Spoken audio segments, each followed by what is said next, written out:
Резервна татковина немаме и нема да дозволиме некој да ни ја уништи.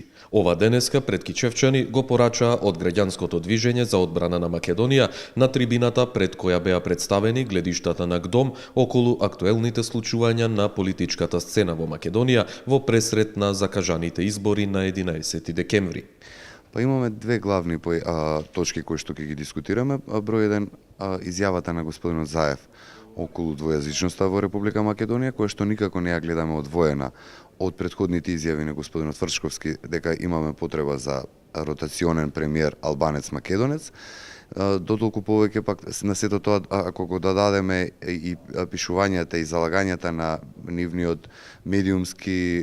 нивната медиумска перјаница Бранко Геровски, кој што заговара и федерализација на Република Македонија, по наше мислење, сето тоа и двојазичност, и федерализација и сите такви проекти се само за разнебитување на македонската држава, за повторно делење помеѓу македонците и албанците. И вториот дел е улогата на господјата Катица Јанева во ова политички амбиент.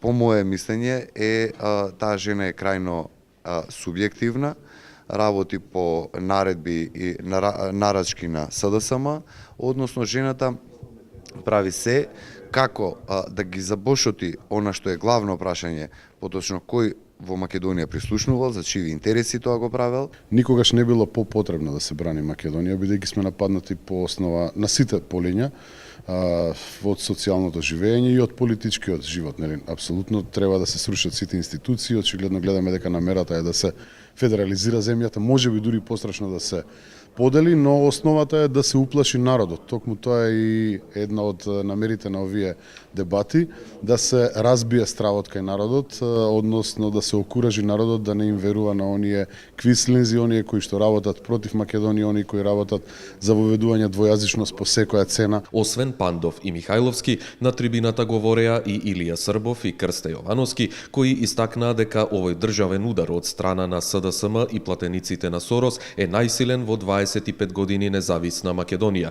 и со промоцијата на двојазичноста ја водат Македонија кон федерализација и поделба. Ние, истакна Србов, тоа нема да го дозволиме. Од ГДОМ посочија дека ќе продолжат со трибини и средби со граѓани од целата земја до одржување на изборите, кога граѓаните со најсовременото орудие пенкалото ќе ја казнат деструктивната политика на опозицијата.